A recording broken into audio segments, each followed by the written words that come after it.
Salut la compagnie, c'est Jules Melon et aujourd'hui dans Impro Cinécritique, certes j'ai été privé de mon cadeau d'anniversaire, à savoir Résurrection de Bigan, qui malheureusement n'est pas distribué près de chez moi. Je ne pourrai pas donc faire la trilogie des nouveautés venues de Chine cette année après les excellents Black Dog et les Feux Sauvages, mais bon, ce n'est que partie remise, peu importe. Ce n'est pas pour autant que je me suis rabattu sur des comédies françaises un petit peu poète-poète, là, notamment Chasse gardée 2, hein, il est hors de question que j'aille voir ça en salle, mais par contre, j'ai vu ce qui est estampillé comme une autre comédie française, mais bien plus que cela, puisqu'il s'agit du premier long métrage en solo, c'est important de le préciser, de monsieur Benoît Delépine, qui également écrit le scénario, sans son pote, son confrère, son collègue de toujours, Gustave Kervern, qui lui aussi va faire son film en solo dans quelques mois, enfin, il le finalise là.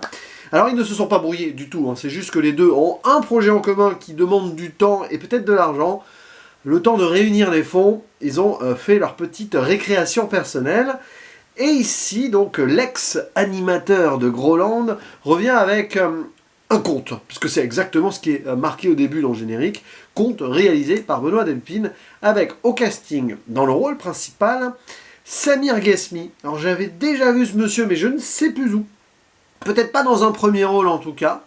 Il a une gueule, hein. Il a un charisme. À certains moments, il a des mimiques à la Jean Reno. J'y ai pensé, c'est peut-être moi qui ne suis pas du tout, on va dire, physionomiste, mais c'est pas grave.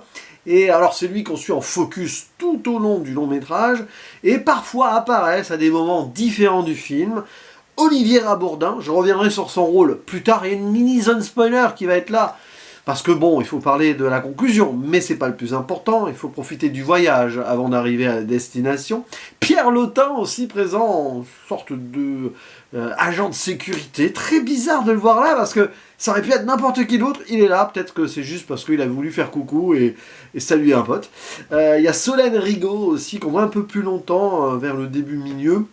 N'oublions pas la présence de Patrick Bouchité qui interprète le poète, quelqu'un qui voit à sa manière, et la voix off de Yolande Moreau, qui va nous conter une histoire dans l'histoire. Un petit moment merveilleux, qu'on aimerait voir d'ailleurs en film d'animation, ne serait-ce qu'en court-métrage, celle de Totor le pigeon. Bon, j'en dis pas plus, mais voilà. Et nous sommes en présence d'une œuvre assez singulière. Il y a cette originalité propre déjà à ce qu'on avait, donc, pour le duo Kervern-Delépine, mais là j'ai un peu l'impression qu'il y a une plus belle abstraction encore, même si le message politique est très fort et très important.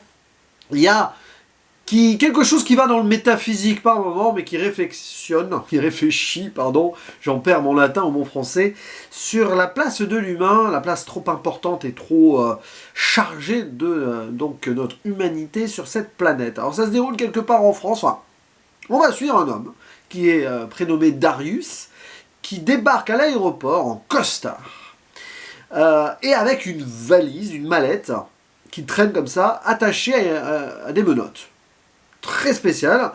Il débarque donc à l'aéroport, on comprend qu'il s'est fait voler toutes ses affaires, il ne lui reste plus que ce petit attaché case qui va devoir traîner avec lui, et comme il n'a plus rien, eh bien il va devoir aller à pied. Alors je pense que c'est vers le sud. Il a une montre boussole, hein. Attention, c'est intéressant ça. Il avait tout prévu, ou pas. Je crois qu'il est dans les Hauts-de-France, il doit aller à Paris. Je reste vague pour l'instant. Pour un rendez-vous d'affaires, lui qui travaille pour une compagnie tunisienne. Et donc, sur son chemin, bon an, mal an, il va croiser des gens, une famille qui met son plus jeune enfant sur le toit d'une voiture. Attention, c'est pas conseillé. Faut pas qu'il l'oublie en repartant. Il y a donc une dame, une jeune femme, hein, très écolo, qui est là pour faire un peu la Robin des Bois, la colibri, parce que c'est ainsi qu'elle se pronomme un petit peu, hein, elle a trouvé son prénom. Important, l'animalité dans le film, on y revient. De toute façon, le film s'appelle Animal Totem. Animal Totem, ça veut dire ce que ça veut dire, peut-être. Eh bien, oui, après, voilà, d'autres gens, notamment aussi ce poète, voilà, et un chasseur aussi, qui est interprété par Gérard Boucaron. Ah, ça me dit quelque chose, son regard, j'ai déjà vu ailleurs, je vérifie. Ah, il a une trop grande filmographie pour que je vois dans quoi je l'ai vu avant. Mais ce qui est certain, c'est qu'il me disait quelque chose, ce monsieur, que l'on voit peu, puisqu'il est camouflé. Bon, tous ces gens-là, plus ou moins bien intentionnés, évidemment, vont peut-être découvrir un homme étrange, très spécial, dont on ne sait pas grand-chose et qui a l'air affublé d'une mission. Alors, le film est présenté ainsi, c'est entre James Bond et Jacques Tati. Oui, c'est un peu réducteur, mais pas tant que ça, en fait. Et on va traverser donc les éléments de la campagne de France, avec des instants totalement fous, mais qui prêtent à rire, parce que oui, c'est une comédie, à certains moments on rigole. C'est un gars qui visiblement est très bon au sport, au billard, au tir à l'arc, et même un petit peu de combat, là. Exceptionnel. Il a un sang-froid et il sait tout, il voit tout, et il observe tout ce qui est autour de lui, il connaît les animaux. Est-il à la recherche de son animal totem? Oui, on le sent, et on le voit aussi observé par la caméra embarquée souvent à l'intérieur de bêtes ou autres insectes. Oui, il y a des petits moments comme ça. Je parlais de métaphysique, c'est presque abstrait, mais c'est là, parce que c'est du concret de terre à terre. Et c'est des moments où le cinéma se fait à hauteur d'animal, et aussi à hauteur de cet homme qui est une présence qui en impose, malgré son côté un peu tati, évidemment, dans sa démarche, peut-être pas, mais dans cette idée d'affronter peut-être des moulins à vent, quelque part. Pourquoi, finalement, ne se laisse-t-il pas prendre en stop? À un moment, il pourrait, mais non, il refuse. Et voilà, hein, oui. Alors, ça, c'est Benoît Delpine, il l'a dit dans des interviews. Il aime bien ces histoires de Don Quichotte. Mais que va-t-il affronter, là? Voilà, chercher son animal totem pour peut-être faire face à un autre genre de totem. Ceci, j'y reviendrai en zone spoiler. C'est un film lunaire, et j'aime beaucoup ça, parce que ça fait du bien. Le long métrage, long est-il long? Oui, il fait 1h30, mais il te dit quelque chose. Il faut prendre son temps. Voilà. Et j'ai pris mon temps devant, et je me suis posé. C'était un plaisir d'être posé devant ce film, posé et tout en étant en réflexion politique sur, évidemment, vous connaissez hein, peut-être la filmographie du monsieur et son engagement très humain, très proche de la nature, très écolo, très gauche, anticapital. Ça depuis le début, depuis Groland, depuis Altra, dont j'ai déjà parlé sur la chaîne. J'ai fait quelques films du duo, hein, quelques-uns des premiers, quelques-uns des derniers hein, que j'avais vus en salle, notamment Effacer l'historique, justement. Déconnexion, elle est là, il n'y a pas de portable, hein, par exemple, hein, du moins lui il n'en a pas. Et ouais, on est loin de l'entre-deux, peut-être ici, quand bien même, là, c'est pas c'est pas deux personnes qui sont liées, c'est lui qui est lié vraiment à cette valise, qui ne lâche pas. Et c'est exceptionnel sur pas mal de points. Après, évidemment, c'est une ambiance, c'est une atmosphère. Tout le monde ne va pas accrocher. Mais pourtant, on était une petite dizaine dans la salle. On est tous vraiment ressortis de là, à la fois apaisés. Et il y a quelque chose de marquant aussi. On a ri, on a frissonné sur certains points. Et on a cherché à comprendre où allait ce Darius. Voilà, fidèle à ce chemin qu'il traverse et qu'il trace, tout en contemplant, en regardant. Et c'est ça, prendre son temps. Et penser aux enfants aussi, sous-entendu aux nouvelles générations. Et cette idée aussi de pollution, à un moment, voilà, il y a des cultures, tout ça, qui visiblement ont été arrosées d'insecticides assez violents, glyphosate et compagnie, on connaît, hein. Mais il va y récupérer une limace survivante, un petit truc comme ça, hein. Des petits moments aussi quasiment docu-animaliers sur la chouette effraie, sur un martin pêcheur, pourquoi pas. Et puis, oui, face à ce chasseur-là, c'est comme si d'ailleurs ça présageait de quelque chose, cet instant. Et ça rentre dedans un petit peu jusqu'à cette conclusion sur laquelle je vais revenir. Ça paraît un peu gentillet, mais en fait, on voit le build-up et on voit l'idée derrière. Et tu le sens, qu'il y a quelque chose qui se trame, qui se passe. Et la BO est là aussi, assez discrète, mais quand elle se présente, il y a quelque chose qui marque, et je me suis dit, j'ai déjà entendu un petit peu ces tonalités ailleurs, bah, elle est composée par Sébastien Tellier, voilà, que j'aime beaucoup, un musicien électronique au sens large, piano et tout. Et donc, alors je ne pense pas que ce soit de ses œuvres préalables qui ont été prises. Est-ce qu'il a composé pour le film? Il me semble, hein. En tout cas, ça éclaire des choses, et ça pose aussi certaines situations. Et puis bien évidemment, vous verrez ce conte... sur Totor le pigeon, oui, qui est en animation de toute façon, mais en livre d'image, quoi. Et discuter à un enfant sous un abribus, cette idée justement de c'est pas bien grave, hein. Le temps on le prend. C'est un film qui te donne envie après de sortir de là et de rien faire d'autre que de je sais pas moi, profiter aussi, plutôt que de courir partout. Ce que j'ai tendance à faire malgré moi, hein, par rapport au boulot, par rapport à ces vidéos, par rapport à mes passions, par rapport à tout ce que je peux faire. Ben là, ouais, je fais cette vidéo, mais je suis posé devant. Et c'est un procédé critique plus détente que d'habitude. Et en ce jour important ou pas pour moi, pas forcément très important, mais bon, eh bien, je me suis fait ce cadeau-là. Et Monsieur Benoît Delépine, pardon, m'a fait un beau présent. Petit spoiler, gros spoiler, quand même. Alors, l'aspect James Bond, oui, en effet. Il a une mission, et cette mission le mène à Paris, pas loin de la Défense, d'ailleurs, on voit l'Arche de la Défense, l'inconnu de la Grande Arche, suite et deuxième partie indirectement, où il va au QG de non pas Total Énergie, mais Totem Énergie, clin d'œil, où il va retrouver, il a un rendez-vous, avec un certain Ripollac, qui est le chef local, alors section, ou le grand chef, j'en sais rien moi, qui est joué par Olivier Raourdin. Alors là, on pourrait jouer sur les clichés. Peut-être que c'est peut-être trop surfait, ou pas, vu l'ambiance, vu la motivation et l'impact politique que ce film veut avoir, c'est tout à fait naturel. Ce chef, donc, pétrochimique et tout, qui veut faire du profit capitalisme sur le dos de la planète, est en plus un chasseur, certes, mais un braconnier. D'ailleurs, il accueille ainsi Darius, qui ne s'appelle pas vraiment Darius d'ailleurs, on y reviendra après, avec un pistolet laser, bon, il s'entraîne et tout, puis derrière, il lui parle de chasse, de ses conquêtes. Et Darius rentre dans ce jeu pour mieux le piéger.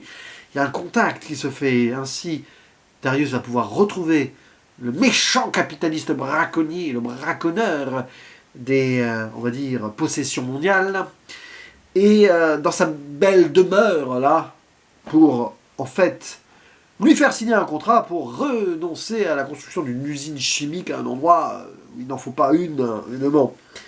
Et bien sûr, le grand chef, alors protégé par ses gardes du corps, agents de la sécurité, dont Pierre Lotin, qui se demande pourquoi il devrait être déconstruit. Bah, tiens, il va être très déconstruit par une balle qui ricoche dans les labyrinthes des sous-sols, d'ailleurs. Comme ça, c'est réglé.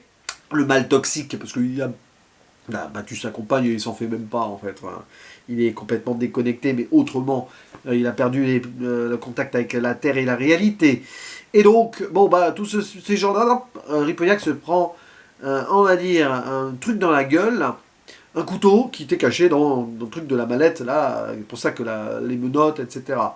Donc, c'est un agent secret. Sur le papier, on a l'impression, c'est pour ça qu'il est très bon en sport, bon en arts martiaux aussi, il connaît même un point particulier, ça rappelle Kill Bill pour tuer éventuellement. Alors, ce passage un petit peu maladroit, j'avoue, en banlieue, avant d'arriver sur Paris, avec les jeunes, là, machin, et puis le gars qui veut faire du MMA ou je sais pas quoi, enfin, des arts martiaux en se filmant, c'est pas trop la peine, bon, ça fait un petit peu...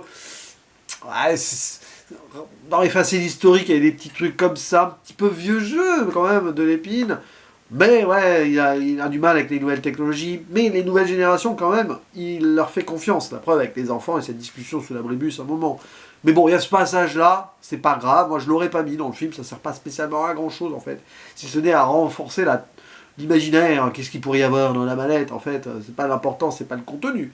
Non, c'est le contenant. Bon, c'est un petit peu l'idée. C'est dans le contenant qui va tuer le grand méchant capitaliste dans son antre à trophées, là d'ailleurs il énumère tous ces trophées de plus en plus liés à des animaux rares.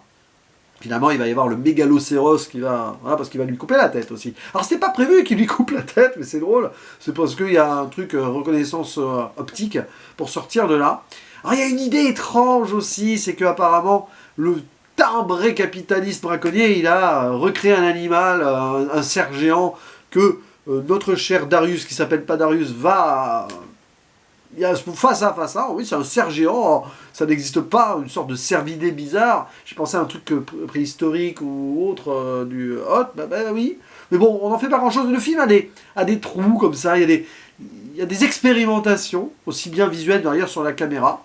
Il y a des moments aussi de décalage où la caméra ne suit pas forcément un ascenseur, se décale alors qu'il y a une discussion sous l'abribus. C'est l'idée de, on est décalé dans notre monde, on a besoin de décaler notre monde pour le remettre sur les rails peut-être. Et donc arrivé au bout, on comprend que Darius en fait c'est juste un écolo qui, s'il a décidé d'y aller avec sa mallette et tout, c'est parce que zéro empreinte carbone. Et il retourne à sa ferme écolo à la fin, comme si de rien n'était. Et ça, gêne l'idée. C'est-à-dire qu'on croit que ça pourrait être un super-héros agent secret. Non, c'est un conte, ce film. Faut pas chercher d'ailleurs à trop justifier ce qui est injustifiable. Il y a des moments qui sont complètement sortis du truc, comme ce poète-là il le voit vraiment. D'ailleurs, il y a un foreshadowing, il le voit en tant que comme la mort, c'est un moment bergmanien, hein, c'est le 7e saut, et on comprend pas pourquoi à ce moment-là. Bah oui, parce qu'il va tuer quelqu'un en fait, hein, au final. Enfin, peut-être pas prévu que ça arrive jusque-là, mais il était prêt à la possibilité. Et après, il revient en tant que fossoyeur, ou alors quelqu'un qui va creuser la terre. C'est intéressant d'ailleurs cette connexion perpétuelle avec les animaux. Donc d'ailleurs, il y a Totor le pigeon qui croit, là, hein, qui débarque à un moment à Paris, qui lui montre une truffe pour qu'il puisse manger quand même.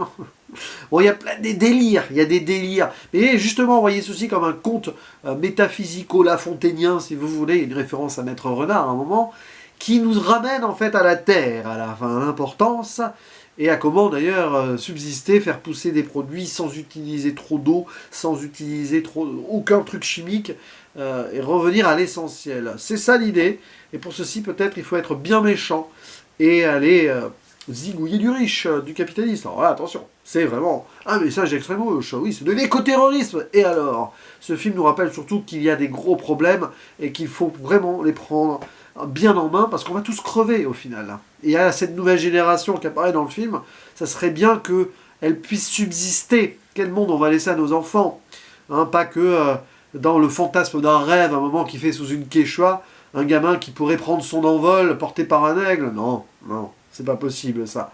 Je ferme la zone spoiler, donc voyez-le, Animal Totem. Je pense que c'est ce genre de film important.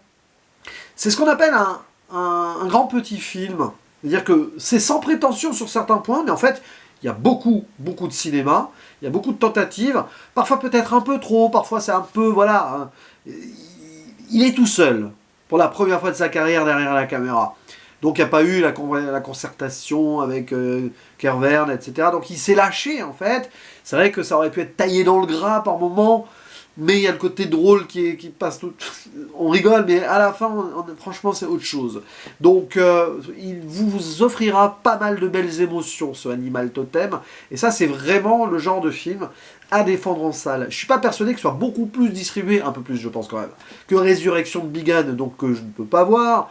Parce que, oui, mais au moins si vous l'avez lui et que vous n'avez pas le Bigan, si vous avez le Bigan, vous me raconterez, hein. Ça va faire un gros manque, ça, dans mon top de l'année, peut-être, ou pas, hein, mais il y en a d'autres. Hein. Il y a des films que j'ai ratés avant, notamment La Petite Dernière, que je raterai encore plus tard, peut-être, probablement Magellan aussi, qui est sur le 31, parce que j'aurai pas le temps, les vacances, retour et tout. Et puis il faut prendre son temps aussi pour faire d'autres choses avec des gens, et pas que partir à droite, à gauche en vadrouille, attention à l'empreinte carbone, pour aller voir des films qui sont pas près de chez toi. Tant pis, c'est comme ça. En tout cas, n'hésitez pas à dire en commentaire ce que vous pensez de ce film. Et je vais arrêter ma vidéo très vite parce que poster des vidéos YouTube aussi, c'est pas bon pour l'empreinte carbone. Et je plaide coupable vraiment parce que malheureusement, j'en fais trop. Mais bon, j'ai pas trouvé d'autres moyens de partager ma passion. Puis on est tous sur les réseaux, sur les internet, sur les smartphones. Hein. On participe tous à ce grand cirque. Peut-être qu'il sera temps un jour que cela s'arrête. Allez, je vous dis à la prochaine. Merci de vos commentaires. D'avance, ciao.